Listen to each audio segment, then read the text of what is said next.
Salut les amis, bienvenue dans cette nouvelle vidéo YouTube. Aujourd'hui, je vous fais une vidéo sur The Power.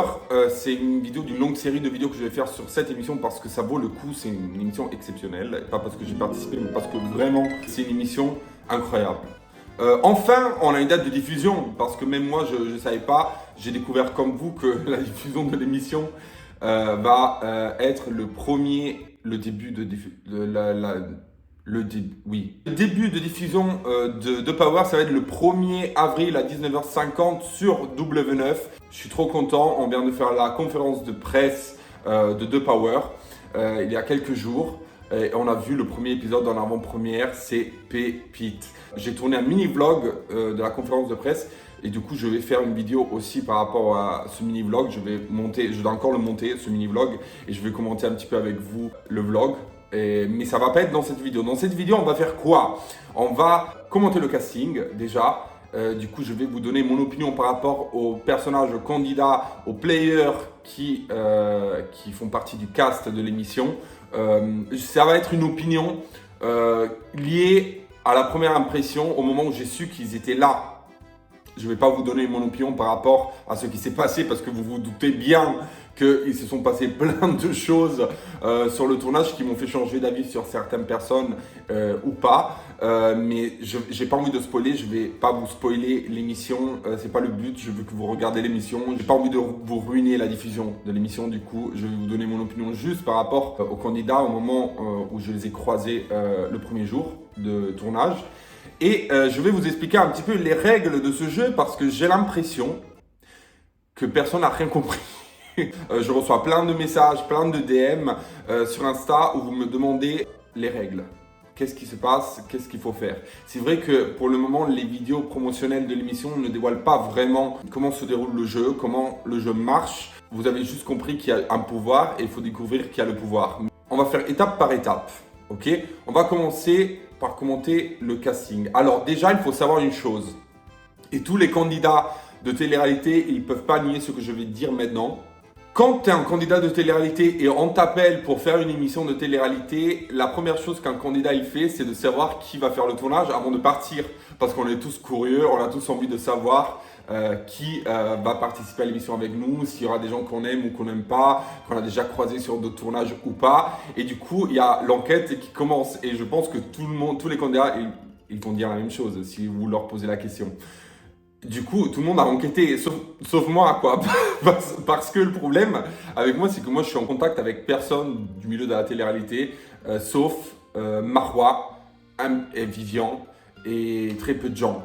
Et des gens qui font plus de télé-réalité. Du coup, en vrai, même si j'avais envie de commencer une enquête pour savoir avec qui j'allais me retrouver sur le lieu de tournage, j'allais pas avoir des réponses, quoi. Je vais pas écrire à des candidats que j'appelle jamais ou à laquelle je donne pas l'heure.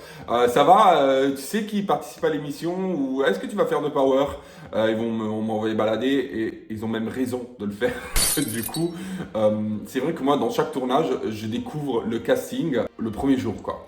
Mais cette fois-ci, j'ai réussi à avoir quelques informations parce qu'il y a des spoils qui sont sortis sur les réseaux sociaux.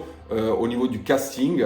Après, il y a des spoils qui se sont avérés vrais et des spoils qui se sont avérés faux.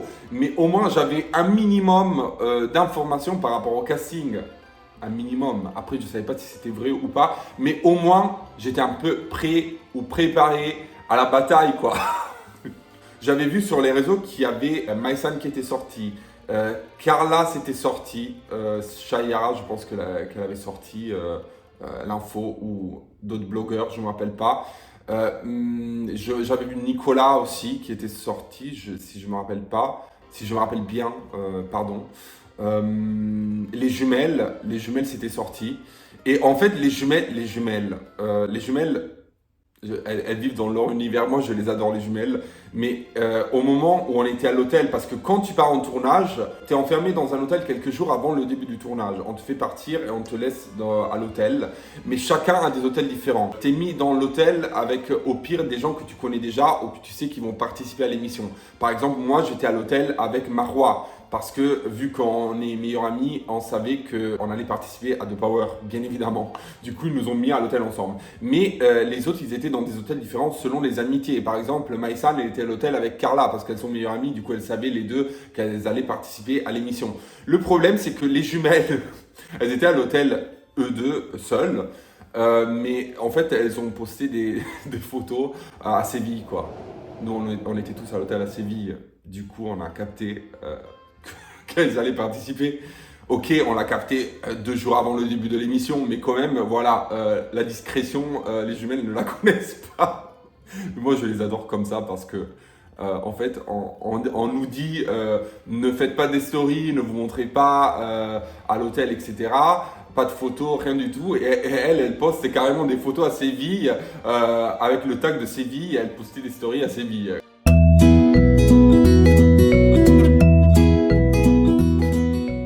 Comme ça m'a tué ça.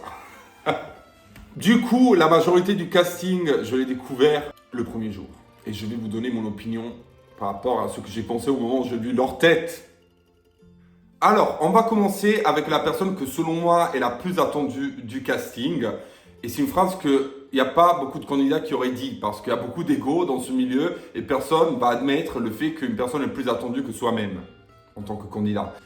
Carla, ça fait 3 ans qu'elle manque à la télé. J'ai vu dans les commentaires des posts qu'il y a sur les réseaux de W9, plein de commentaires de soutien pour Carla, plein de gens qui sont très contents de son retour. Moi, je pense que c'est un super coup de la production de l'avoir appelée. Je pense qu'elle a bien fait, Carla, d'accepter de faire The Power parce que, au-delà du fait que ça fait 3 ans qu'elle manque à la télé, c'est la première fois qu'on va voir Carla depuis des années seule, sans un petit copain, en fait, seule, elle-même, sa personnalité. Elle joue pour sa poire, quoi. Et ça, c'est bien.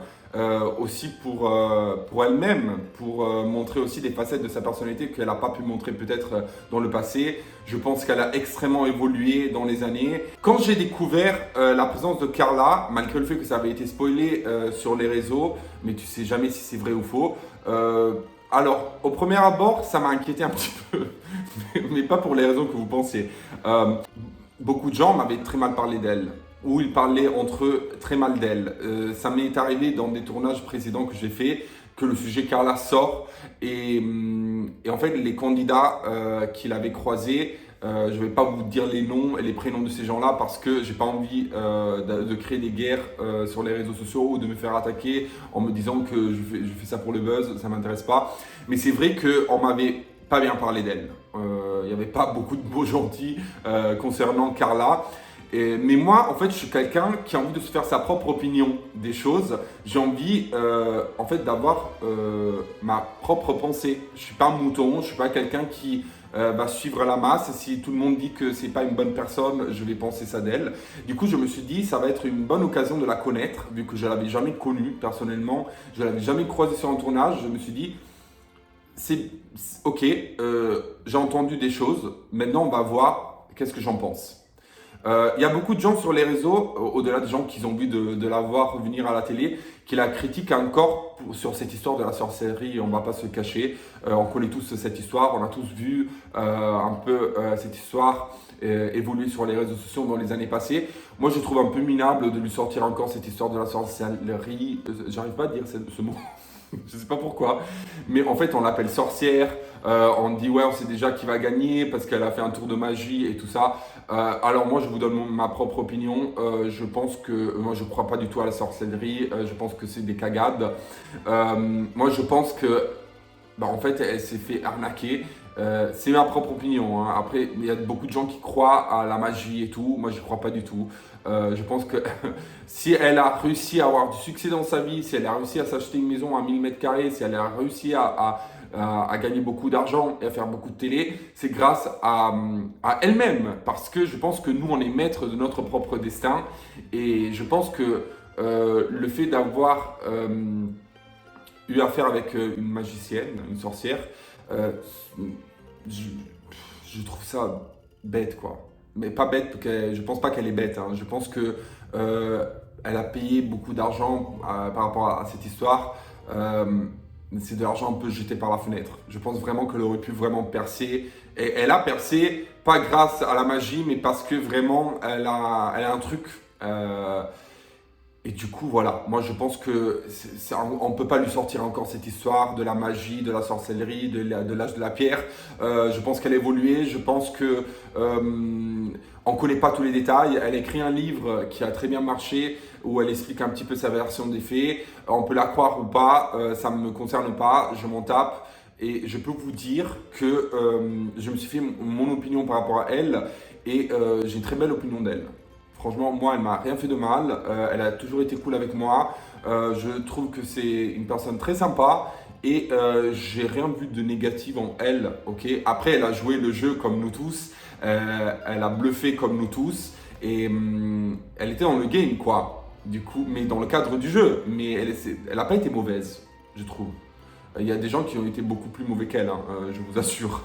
Elle, c'était vraiment un ange. Je sais que peut-être je vais me faire insulter par rapport à ce que je suis en train de dire. Je sais que peut-être des gens vont pas valider mes propos, mon opinion. Tant pis, désabonnez-vous, changez de vidéo. Voilà, ça m'intéresse pas. Moi, j'ai ma propre opinion et j'ai bien kiffé le personnage. Voilà.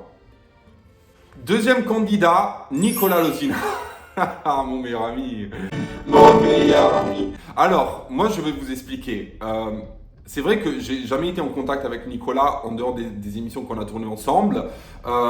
C'est vrai que je l'ai éliminé du cross et j'ai pris sa place de chef. Pour moi, c'était pas sa place de chef. Ok, il avait cette place depuis des siècles et des millénaires, mais la place de chef, c'est la place de tout le monde. Si tu arrives à obtenir ta place de chef dans le cross, c'est parce que tu la mérites entre guillemets, ou tu es un bon stratège. Et du coup, tu as réussi à l'avoir. J'avais été voté à l'époque pour devenir chef. Je ne me suis pas élu chef moi-même, mais je comprends. Je lui ai même rendu la place de chef à la fin du cross. C'est un geste très gentil parce que j'aurais pu éviter de le faire et je l'ai fait. Mais je peux comprendre que je rentre pas vraiment dans les sympathies et dans le carnet des meilleurs amis de Nicolas. Mais moi, je suis pas quelqu'un de rancunier. Ok, c'est vrai que moi, j'ai aucune raison d'être rancunier vis-à-vis de lui parce que c'est moi qui l'ai éliminé. Mais c'est vrai que moi, j'aimais pas la façon dont il gérait le reste du monde dans ma saison du cross. Et du coup, j'ai voulu l'éliminer. Mais en vrai, moi, je suis quelqu'un qui est pas rancunier en général. Ok, quand j'ai des ennemis dans une émission de télé, quand j'ai des ennemis sur un tournage, moi, une fois que le tournage terminé, je rentre chez moi et en fait, je vis ma vie. Je fais table rase de ce qui s'est passé sur un tournage. Après, si je recroise une personne que j'ai pas kiffé sur un tournage, je vais pas vous dire que ça me fait plaisir. Mais dans le cas de Nicolas, en fait, j'étais assez neutre, quoi. Je pense pas que c'est quelqu'un de méchant, ok. Les vrais méchants dans la télé, c'est d'autres gens. Nicolas, c'est pas quelqu'un de mauvais, en vrai. C'est un gentil garçon. Je peux pas dire quelque chose de négatif par rapport à la personne parce que c'est quelqu'un de gentil, quoi. Après, on a eu nos différends, mais en vrai, c'est un gentil garçon. Ok. Le problème pour moi sur ce tournage avec Nicolas, c'est que moi, je pense que Nicolas, au moment où je l'ai vu, je me suis dit, je pense que lui, il va être rancunier vis-à-vis de moi et que je vais être sa première cible pour se venger par rapport à ce que je lui ai fait dans le cross. Du coup, c'était pas plutôt de la haine que moi j'avais vis-à-vis de lui, c'était plutôt la peur qu'il ait envie de se venger par rapport au cross. Du coup, je me suis dit, il faut que je me méfie de Nicolas et je me suis dit, il faut que je fasse tout pour rester dans l'aventure et je dois faire attention à Nicolas. Et du coup, c'est ça un peu la pensée que j'ai eue au moment où je l'ai vu débarquer dans The Power. On va parler de Marwa. Marwa, c'est ma meilleure amie dans le milieu de la télé-réalité. C'est la personne à laquelle je fais 100% confiance. Je savais qu'elle allait participer. Je ne vais pas vous dire que je l'ai découvert dans The Power parce que ça serait faux. J'étais à l'hôtel avec elle, comme je vous ai dit en début de vidéo. J'étais très content de savoir qu'elle était là sur le tournage avec moi. Parce que c'est vrai qu'en général, sur tous les tournages, d'avoir une personne avec qui tu as vraiment une confiance, une affinité, un attachement en dehors des tournages, ça fait toujours du bien parce que tu as moins peur de vivre le tournage, tu te sens un peu en confiance par rapport à tout ce qui peut se passer sur un tournage et tu te sens pas seul. Ok, c'est comme si tu avais un proche de ta famille avec toi quand tu pars en vacances, quand as un examen à faire ou une épreuve à faire dans la vie. C'est toujours mieux d'avoir quelqu'un que tu aimes bien. Et le fait de savoir que Marois était là, ça m'a vraiment fait chaud au cœur. Ça m'a donné encore plus envie de faire ce tournage. Et du coup, voilà, j'étais très content de l'avoir avec moi. Et le but de nous deux, c'était vraiment d'arriver à la fin ensemble. Du coup, on s'est dit, on va travailler pour arriver jusqu'à la finale. On va se protéger, on va s'aider pour trouver qui a le pouvoir. On va tout faire pour rester ensemble jusqu'à la fin. Et en fait, dans un jeu comme The Power, avoir des personnes sur lesquelles tu peux faire vraiment confiance, c'est très important. Et le fait d'avoir Marois avec moi, c'était un avantage, entre guillemets. Je ne peux pas dire le contraire parce que je savais que j'étais pas seul. Et ça, c'est incroyable. Pascal, le grand frère. Alors moi, je connaissais le nom de Pascal. Ses émissions, je connaissais un petit peu le concept parce qu'elles sont très connues en France. Il a animé beaucoup d'émissions avec un énorme succès en tant d'audience et de popularité. Mais j'ai jamais vu une émission avec Pascal parce que moi, je suis italien de base. J'ai pas les chaînes françaises en Italie. Du coup, je connaissais pas vraiment sa personnalité. J'ai vu quelques extraits de Pascal sur les réseaux sociaux traîner. Et du coup, je me suis inquiété au moment où je l'ai vu. J'ai dit, il va tous nous remettre à notre place. Il n'y aura pas de clash parce que si on commence à se clasher, il va nous exterminer. Mais en vrai, c'est une très belle personne. C'était un peu le parrain de nous tous. C'était le papa de nous tous. Quand tu avais besoin de te confier par rapport à des problèmes qui se passaient sur le tournage, et quand tu avais besoin de te confier même par rapport à des problèmes de ta vie, ben lui, il était toujours là. Il était au rendez-vous. Et c'est vrai que c'était cool d'avoir Pascal dans The Power. C'est un gros coup de la production aussi parce que Pascal, quand même, il n'a jamais fait de la télé-réalité. Et je trouve que c'est intéressant de voir comment une personne qui n'a jamais fait de la télé-réalité ou un jeu télé-réalité peut gérer un environnement qu'il n'a jamais testé, qu'il n'a jamais vécu. C'est un peu comme avoir un anonyme qui fait pour la première fois un tournage, mais avec l'expérience d'une personne quand même qui a un certain âge. Je ne dis pas qu'il est vieux parce qu'il n'est pas vieux du tout, mais quand même il a de l'expérience.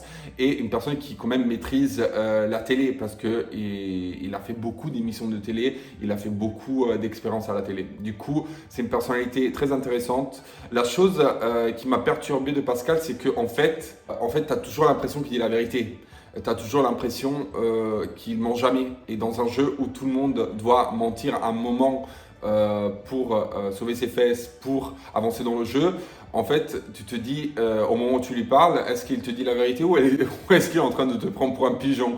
C'est ça qui m'angoissait, entre guillemets. Parce que tu n'arrivais jamais à cerner s'il te mentait ou pas. Mais dans tous les cas, tu lui faisais confiance. Du coup, ça c'est intéressant. Je vous spoil pas, je vous spoil rien du tout, mais juste je vous donne la première impression des premiers jours comme ça, au moment où on est rentrés tous dans le jeu par rapport à Pascal. Et ça va être intéressant de le suivre dans cette émission. On va parler d'Eddie. Alors Eddie, je l'ai déjà croisé sur un tournage dans la bataille des couples. Il était en binôme avec Anaïs. Je l'ai toujours aimé, Eddie.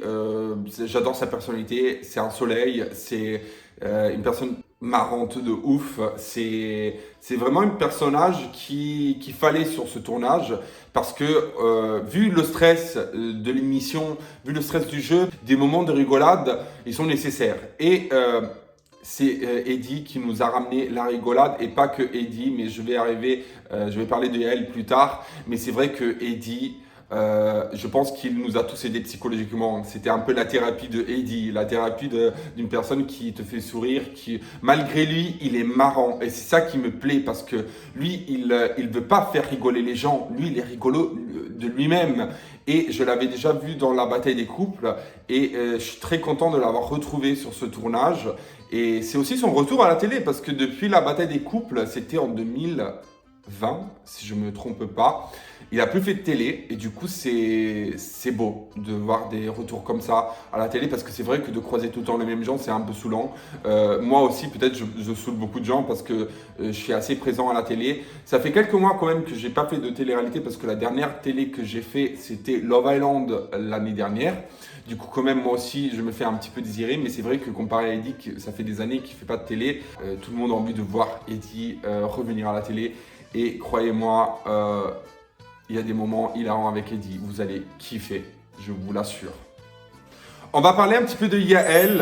Yael, je l'associe un petit peu à Eddie parce que lui aussi, c'est le rayon de soleil de la maison. Lui aussi, il est rigolo malgré lui. Il a un humour noir que moi, personnellement, j'adore parce que c'est un humour que moi aussi j'ai différemment, mais quand même que j'apprécie. Il est provocateur, mais il est marrant. Il est provocateur d'une façon marrante et il est toujours au second degré. Il a toujours une blague. À chaque fois que tu lui dis une phrase, il va te répondre avec une phrase piquante, mais qui fait rire. Et du coup, je l'associe beaucoup avec Eddie parce que c'est un peu les deux personnes qui ramenaient le soleil dans l'émission. Yael, pour les gens qui ne le connaissent pas, c'est une personne qui a participé à plusieurs reprises à Un dîner presque parfait, émission que j'ai faite et que j'ai adoré faire.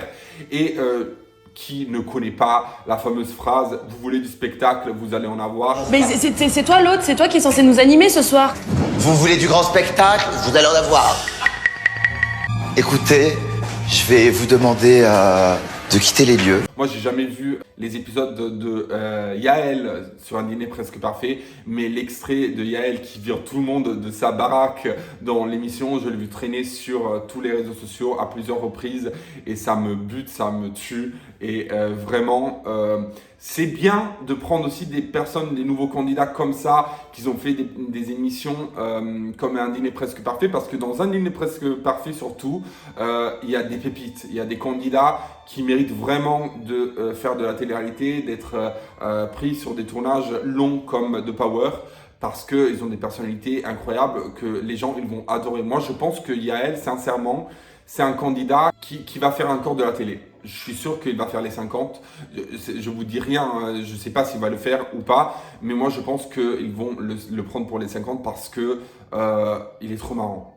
Et il mérite de faire d'autres télés parce que vous allez rigoler comme je sais pas quoi en le voyant dans The Power. Je pense que vraiment vous allez le kiffer. On va parler des jumelles. Alors les jumelles, moi je les adore. Je les ai croisées pour la première fois dans Les Apprentis Aventuriers, ma première saison. Et je les ai croisées aussi dans les 50. Je les adore les jumelles parce qu'elles sont nature peinture. Elles vivent dans leur univers, dans leur monde, comme je vous ai dit en début de vidéo. En fait, on ne devait pas spoiler qu'on était à Séville et elles postaient des vidéos, des photos et tout en mettant le tag de Séville, en disant qu'elles étaient à Séville. Du coup, ça vous montre déjà la personnalité des jumelles. Je les adore, je les kiffe trop. J'adore leur personnalité. Alors, elles ont un avantage quand même parce qu'elles traînent à deux. Dans des émissions, elles se sont éliminées l'une face à l'autre. C'est pas du français, mais bon, vous avez compris. Mais là, elles sont devenues vraiment soudées. Là, elles vont travailler ensemble dès le début pour rester, pour avancer dans le jeu. Elles sont flamboyantes. J'adore leur personnalité parce que, en fait, des fois, elles font des gaffes et du coup, il y a eu des clashs aussi avec les jumelles. Pas par rapport à moi. Moi, je me suis pas clashé avec elles. C'est pas un spoil ça, mais je vous le dis, je les apprécie, du coup je vous dis la vérité, mais je suis content de me retrouver en tournage avec elles. Ah, et surtout une chose des jumelles, elles ont...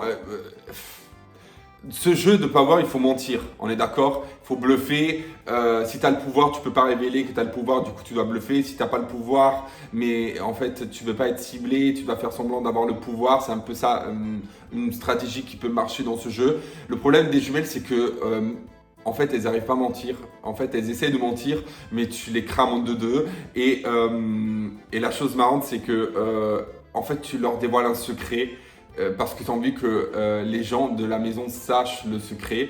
Et du coup, en fait, c'était marrant de leur dire des choses en cachette pour que des fausses choses, des fausses infos, des faux trucs pour qu'elles le dévoilent à tout le monde. C'est incroyable, ça, vraiment. En fait, on a utilisé, pas utilisé, c'est méchant comme mot, mais à des moments, des gens, ils ont utilisé la naïveté des jumelles pour avoir des avantages. Et ça, c'est marrant. Mais moi, je les aime, les jumelles. Vraiment. Ils sont trop gentils, trop cool. On va parler de Kumba. Alors, Kumba, elle a fait à plusieurs reprises Koh Lanta. C'est une guerrière. C'est une femme avec beaucoup d'expérience. Elle a une zen attitude, une philosophie de vie que moi, j'ai extrêmement kiffé. Et Kumba, moi j'ai jamais vu Koh Lanta en France, du coup je l'ai jamais vu dans cette émission, mais j'avais vu un extrait de combat sur TPMP et du coup je connaissais le personnage en tant que nom, j'avais donné un nom, un visage, mais je connaissais rien de combat et franchement au moment où j'ai découvert sa personnalité, dès que je l'ai vu débarquer dans l'émission, je me suis dit c'est une belle personne. Franchement, j'adore l'attitude, la philosophie de vie. On devrait tous prendre exemple de Kumba. Et sans spoiler, parce que c'est pas un spoil, mais c'est un petit détail pour vous faire comprendre la personnalité de Kumba. C'est la seule personne dans tout le cast qui a jamais menti. et moi, je me suis dit, en début de tournage, je me suis dit, une personne qui ne ment jamais, elle peut pas avancer dans ce jeu. C'est pas une bonne stratégie parce qu'en fait, tout le monde doit bluffer dans ce jeu. C'est le but. On est payé pour bluffer, on est payé pour mentir. Et elle avait cette ligne de conduite où elle voulait pas mentir aux gens. Mais le problème, c'est que dans tous les cas, vu que tu es dans un jeu où tu dois bluffer, moi je me suis dit, j'ai toujours eu le doute, je me suis dit, ok, elle veut mentir, elle nous dit qu'elle veut pas mentir, qu'elle n'a pas envie de mentir, mais est-ce qu'elle n'est pas en train de nous mentir? Et du coup, c'est ça qui m'inquiétait par rapport à Kumba. Tu savais jamais si elle disait la vérité ou pas. Nous, elle nous a toujours dit qu'elle voulait pas mentir, qu'elle allait pas mentir, mais est-ce qu'elle nous a menti ou pas? Ça, vous allez le découvrir dans les épisodes, on va pas spoiler. Là, il est temps de parler de Mai-san. Beaucoup de gens attendent le retour aussi de Mai-san à la télé. Malgré le fait qu'elle a participé à la deuxième saison des 50, tout le monde a envie de la revoir et je comprends pourquoi. Elle est trop marrante. J'adore sa personnalité. Le problème, c'est qu'elle est très dangereuse. Elle est très machiavélique. En fait, tu sais jamais si elle te ment ou elle te dit la vérité. Elle te prend pour un pigeon en pleine face. Et ça, c'est une chose que moi, j'apprécie beaucoup. Elle a une personnalité très délignée. Elle a un caractère très fort. C'est une femme très forte. Elle n'est pas sûre d'elle à des moments, mais en vrai, elle a un fort caractère. Et c'est une personnalité très intéressante dans le milieu de la télé-réalité. Je trouve que c'est une des candidates que j'ai connu, que j'ai croisé sur des tournages, qui a le plus de potentiel dans la télé-réalité. Elle était en binôme, bien évidemment, avec Carla, sa meilleure amie. Et du coup, elle aussi, comme les jumelles, comme Marwa et moi, elle avait entre guillemets un avantage dans le jeu parce qu'elle n'est pas venue seule. Il faut se méfier de Mai-san. Mai-san, c'est une très grande joueuse. Elle est prête à tout et elle n'a pas de pitié. Et ça m'a fait penser au fait, quand je l'ai vu débarquer, quand je l'ai vu les premiers jours, je me suis dit, il faut se méfier de cette personne.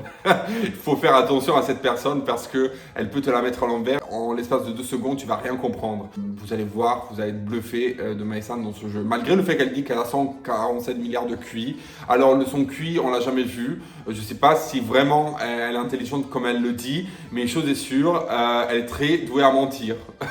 Je dis ça, je dis rien. Stop. Là, on va parler de Gabriel. Gabriel, je l'ai croisé dans Love Island. Dans Love Island, on avait une grosse dispute qui n'a pas été diffusée parce que c'était dans un moment off. Du coup, on avait eu des différends dans Love Island qu'on avait résolu dans Love Island. Mais le problème de Gab dans Love Island, selon moi, c'était que en fait, j'avais pas réussi à le découvrir à 100% parce que il traînait tout le temps avec Edgar, qui était un peu son binôme amical dans cette émission. Chose que je comprends parce qu'avec Edgar, ils se sont trouvés dès le premier jour et moi, j'étais arrivé en cours d'aventure. Du coup, j'avais pas eu l'occasion de découvrir sa personnalité à 100% dans Love Island. Et c'est vrai que dans The Power, j'ai eu l'occasion de découvrir à 100% qui est Gabriel. Il a fait un grand parcours cette année au niveau de télé-réalité parce qu'il a fait Love Island, il a fait les 50, il a fait les apprentis aventuriers et The Power. Du coup, très grand parcours. Gabriel, tout comme moi, je pense que c'est un très mauvais perdant. C'est une personne qui a envie de jouer, qui se donne à fond dans le jeu, qui a envie d'avancer. Je me retrouve en lui sur certains traits de mon caractère. Après, on est complètement différents. Mais c'est vrai que j'ai apprécié le fait que j'ai pu découvrir Gabriel à 100% dans cette émission. Vous allez voir des nouvelles facettes de Gabriel que vous n'avez pas pu voir dans ses précédentes aventures. On va clôturer le bouquet du casting avec Shona. Shona, elle est belge. Du coup, je suis content qu'il y ait une belge quand même. Il y a aussi Nicolas qui est belge. Mais Shona, elle est très connue en Belgique, très connue sur les réseaux sociaux, mais le public français de la télé ne la connaisse pas. Du coup, c'est bien d'avoir aussi des profils comme ça, comme Shona, comme Yael, qui sont totalement à découvrir à la télé parce que ça emmène quand même de la fraîcheur à une émission. Shona, elle a participé au Traîtres version belge. Et du coup, elle est redoutable parce que quand même dans les Traîtres, elle avait très bien joué en Belgique. Et la chose qui m'a inquiété par rapport à sa personnalité, c'est que tu sais jamais si elle dit la vérité ou pas, si elle te ment ou pas. Tu lui posais des questions. Est-ce que tu as le pouvoir? Non. Est-ce que tu sais quel pouvoir? Non. Tu peux me donner ton indice? Non. En fait, elle est figée. Tu lui posais des questions, tu essayais de savoir le vrai du faux, du perché, le vrai du faux. Et en fait, elle te donnait des réponses à laquelle tu ne savais pas si tu pouvais lui faire confiance ou pas. Et même sa mimique du visage cache tout son jeu. Du coup, tu n'arrives pas à comprendre qui est Shona. En fait, je pense que c'est la personne dans tout le cast qu'on a eu le plus de mal à découvrir au niveau de sa personnalité.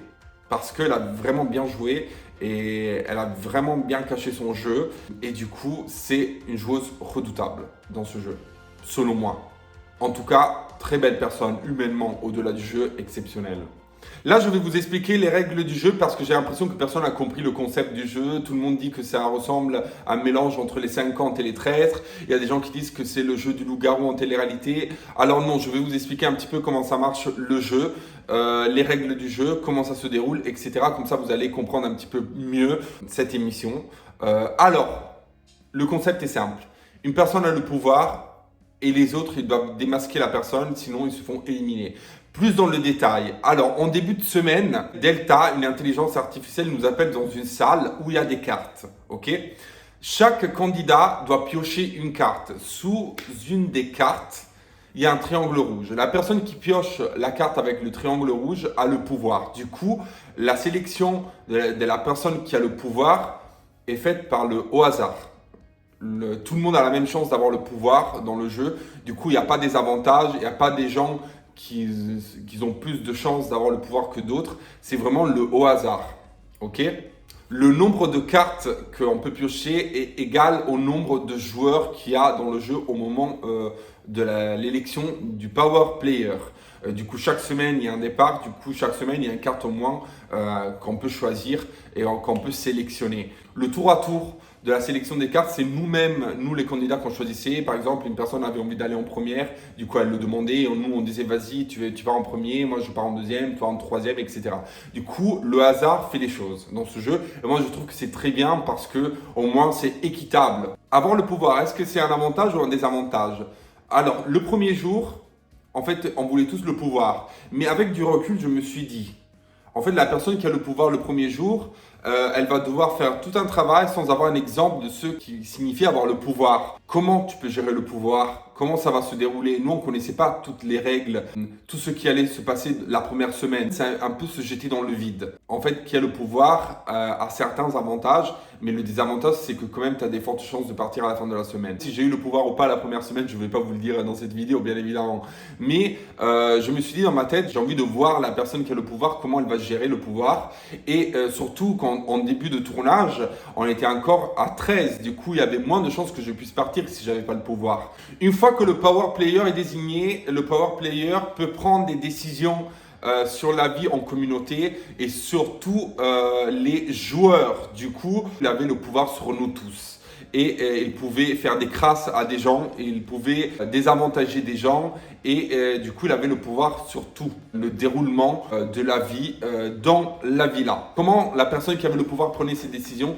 Tout simplement, vu que à des moments de la journée, on était pris par la production pour faire nos ITV, ben, la personne qui avait le pouvoir, elle était prise et du coup, on pensait qu'elle allait partir en ITV et en vrai, elle prenait des décisions. Du coup, on n'avait pas d'indice par rapport aux absences des candidats pendant la journée pour découvrir qui avait le pouvoir. Dans la villa, on avait un terrain de jeu. Dans le terrain de jeu, on avait l'épreuve des indices. Dans cette épreuve, tout le monde jouait, ok, sauf des gens qui étaient sélectionnés par le Power Player qui ne pouvaient pas jouer. Du coup, le Power Player a le pouvoir d'évincer des gens du jeu des indices et du coup c'est un avantage incroyable pour le power player parce que il peut éviter de faire jouer certaines personnes, des gens qui sont forts dans des sports ou dans la logique ou au niveau de leur mémoire. Le power player pouvait les évincer du jeu, ok? Et ça nous mettait un peu en galère dans le sens où si t'as pas le pouvoir, mais tu sais qu'il y a des gens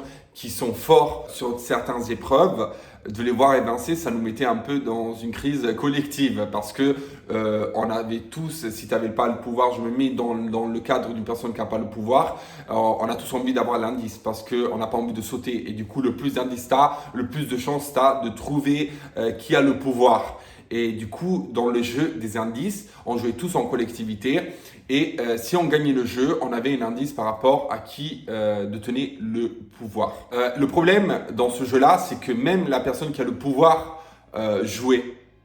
Et du coup, elle pouvait saboter l'épreuve. Et ça, c'est incroyable. Je trouve ça magnifique. Le problème aussi, c'est que le jeu des indices, il y avait un gagnant, ok ? La personne qui gagnait l'épreuve des indices pouvait décider de dévoiler l'indice à tout le monde. Il pouvait décider de le garder pour lui-même et il pouvait décider de le donner seulement à son alliance s'il avait une alliance à un moment du jeu. Il y a eu beaucoup de clash par rapport aux indices, je vous dis la vérité. Une autre épreuve qu'on avait dans la semaine, c'était le versus. Du coup, une épreuve où tous les joueurs jouaient contre le power player. Du coup, c'était une épreuve que le power player faisait en aparté à un moment où on pensait que le power player partait en ITV. Et après, au moment du versus, en fait, tous les candidats, tous les joueurs étaient présents. Et on devait choisir une personne qui devait faire le versus. Du coup, il y avait un seul joueur qui faisait l'épreuve face au power player qui avait déjà fait l'épreuve à l'avance. Du coup, il y avait un jeu de points. Si le candidat qu'on sélectionnait gagnait plus de points que le power player au moment de l'épreuve, on gagnait un indice sur qui avait le pouvoir. Si on gagnait moins de points, on n'avait pas d'indice. Et cette épreuve aussi, ça nous a mis dans la mouise à plusieurs reprises. Il y a eu beaucoup de clash par rapport au choix de qui devait faire l'épreuve du versus. Il y a eu beaucoup de clash au moment où les gens, quand on voyait faire l'épreuve, ils rataient l'épreuve. Du coup, en fait, toutes ces épreuves qu'on avait pendant la semaine, elles alimentaient les tensions. S'il y avait déjà des inimitiés entre candidats, ces épreuves ne nous ont pas aidé du tout à mettre la paix dans la baraque. Et voilà, du coup, ça c'est l'épreuve du versus, la deuxième épreuve qu'on avait dans la semaine. La troisième épreuve qu'on a vue dans la semaine, c'est le jeu de l'immunité. Alors, le jeu de l'immunité permettait aux gagnants de ce jeu d'avoir l'immunité. Du coup, de ne pas être ciblé par le power player. Tout le monde joue cette épreuve. Et le problème de cette épreuve, c'est que même le power player peut gagner l'immunité. Du coup, si le power player dont on ne connaît pas l'identité gagne l'immunité, en fait, il fait jackpot parce que il enlève l'occasion à une personne que peut-être il a envie de cibler, il lui enlève l'occasion de s'immuniser. En tout cas, le jeu de l'immunité, pour moi, c'était le jeu le plus important parce que, ok, c'est important d'avoir les indices, mais c'est important aussi de sauver sa peau. L'épreuve que moi j'attendais le plus pendant la semaine, c'était vraiment l'épreuve d'immunité. Parce que je voulais gagner l'immunité, parce que je voulais avancer dans le jeu, je voulais gagner le jeu. Mon état d'esprit au moment de l'épreuve de l'immunité, c'était vraiment de me sauver mes fesses. Vers la fin de la semaine, il y a la révélation de la cible. En fait, le power player désigne une cible, ok? Parmi les joueurs qu'il y a dans le jeu, mis à part la personne qui a potentiellement gagné l'immunité, le power player a l'occasion de cibler une personne. La cible, elle risque de sauter parce qu'au moment où la cible est élue par le power player, ça va être en fait soit le power player qui va partir, soit la cible qui va partir. Du coup, au moment où la cible est désignée, tout le reste des joueurs sont sauvés. Du coup, ils accèdent automatiquement à la semaine d'après parce qu'ils ne risquent pas de sauter. Le problème, c'est que quand tu es ciblé, tu te fais caca dans la culotte. Parce que là, tu as 50% de chances de partir. Du coup, c'est 50% de chances du power player de partir et 50% de chances de la cible de partir. Du coup, si tu es la cible, t'as pas d'indice parce que c'est une semaine où en général dans la collectivité on n'a pas gagné beaucoup d'indices ou si t'as pas gagné beaucoup d'indices, t'as pas gagné l'immunité et t'es foutu. T'es foutu, clairement, tu risques de sauter à 2000%. T'as très peu de temps pour trouver des indices, pour essayer de creuser, pour essayer d'enquêter au moment où tu es ciblé parce que la cérémonie d'élimination et soit le soir même de la nomination de la cible, soit le lendemain. Vraiment, tu as un compte à rebours très rapide et si tu as des indices, si tu as une idée, tu es plutôt chill mais tu l'es jamais jusqu'à la fin parce que tu peux mal interpréter des indices et du coup être vraiment à côté de la plaque. Et si tu n'as pas d'indices, clairement tu vas prier tous les saints du calendrier, tu vas vraiment prier tous les dieux de l'univers pour rester dans l'aventure. Par contre, une chose que la cible elle obtient au moment où elle est ciblée, c'est la confrontation. Alors la confrontation, elle se déroule dans une pièce incroyable et c'est un appel avec le Power Player. Au moment de la confrontation, on est tous isolés. On est tous isolés, on nous met des masques et des écouteurs avec de la musique à 400 milliards de décibels. On est tous isolés dans des pièces différentes. Du coup, à ce moment-là, la personne ciblée est envoyée dans une pièce et le Power Player est envoyé dans une autre pièce. À ce moment-là, il y a un appel qui dure 3 minutes où la cible peut poser des questions au Power Player. Le problème, c'est que la voix du Power Player est bien évidemment modifiée. Sinon, tu comprends direct avec qui tu es en train de parler au téléphone. Et la voix, elle est tellement modifiée que tu peux vraiment pas comprendre avec qui tu es en train de parler. Et du coup, en fait, la technique, la stratégie à utiliser à ce moment-là, c'est de comprendre un petit peu les mots que le Power Player entame. Tu peux lui poser des questions et du coup, tu peux avoir des indices entre guillemets avec l'appel. Mais en vrai, moi, je trouve que l'appel, ça pouvait vraiment aussi t'amener à côté de la plaque. Parce que si le Power Player est malin, il va vraiment utiliser une façon de parler des mots entamés par une personne qui utilise ces mots-là dans la maison. Elle peut vraiment t'emmener loin du Power Player, de l'identité du Power Player. C'est une arme à double tranchant, la confrontation, pour moi. Vraiment, tu peux faire confiance à la confrontation, mais tu dois vraiment rassembler toutes les pièces du puzzle, les indices si tu en as, et d'autres éléments, des détails que tu as pu voir pendant la semaine, et tu peux pas faire confiance à la confrontation pour trouver qui a le pouvoir, selon moi. Après tout ce chemin, à la fin de la semaine, il y a la cérémonie d'élimination et la révélation du Power Player. Une chose que nous, on n'avait pas compris la première semaine et qu'on a compris à la fin de la première semaine, du coup, c'est que on découvre à la fin de la semaine l'identité de qui a le pouvoir. Moi, je pensais au début, quand j'ai accepté de participer à The Power, que si on ne trouvait pas le Power Player, on n'allait jamais savoir son identité. En vrai, on la découvre, l'identité du Power Player. Comment se déroule la cérémonie d'élimination? En fait, la cible est face à une stèle avec un scanner, ok? Et tous les autres joueurs, ils sont en face de lui. En fait, la cible doit appeler un après l'autre les joueurs qui ne pensent pas qu'ils ont le pouvoir, qui ne sont pas les power players, ok? Chaque personne doit scanner sa main dans le scanner et le power player aura un symbole sur le palme, sur sa main en fait. C'est un symbole invisible que tu peux pas voir comme ça, tu as la main comme ça, tu peux pas voir le symbole, mais au moment où tu mets la main dans le scanner, tu le vois. Tu vois ce symbole, le symbole du triangle. La cible doit appeler un après l'autre les joueurs qui pensent pas qu'ils ont le pouvoir. Il doit appeler en dernière la personne qui pense qu'il a le pouvoir. Du coup, le power player. Je suis la cible. J'appelle le premier candidat, il n'a pas le pouvoir. Le deuxième candidat, il n'a pas le pouvoir. Le troisième candidat, il appelle et il a le pouvoir parce que le scanner révèle qu'il a le symbole. Alors là, il est éliminé. La cible, elle est éliminée. Il se casse, il fait ses valises, il rentre, il prend l'avion. Ok? Mais s'il arrive à appeler tout le monde et du coup, il appelle en dernier le power player, c'est le power player qui déblaye. Et le moment de la cérémonie, c'est hyper stressant. Même si tu n'es pas la cible, s'il y a le pote à toi qui est ciblé, tu stresses pour lui. Et en général, c'est un moment de haute tension. Mais incroyable. Vraiment, ce jeu, il est incroyable.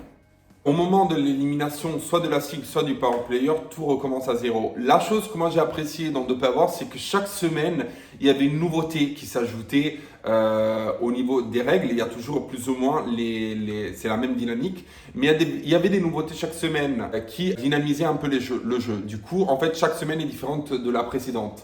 Ça, c'est le truc qui rend ce jeu incroyable, selon moi. Je vous ai parlé du jeu, on a commenté le casting, la vidéo elle est hyper longue, j'espère que vous allez la voir en entier. La prochaine vidéo, ça va être toujours une vidéo je pense sur The Power, je vais vous monter un petit vlog de la conférence de presse de The Power. Et je vais commenter un petit peu cette conférence de presse avec vous. Et voilà, merci d'avoir regardé la vidéo jusqu'à la fin. Le 1er avril se rapproche. J'ai hâte que la diffusion de The Power commence. Et on se retrouve dans une prochaine vidéo. Likez la vidéo, commentez la vidéo et inscrivez-vous à la chaîne si vous avez aimé cette vidéo. Et on se retrouve du coup dans une prochaine vidéo. Ciao, arrivederci et grazie a tutti.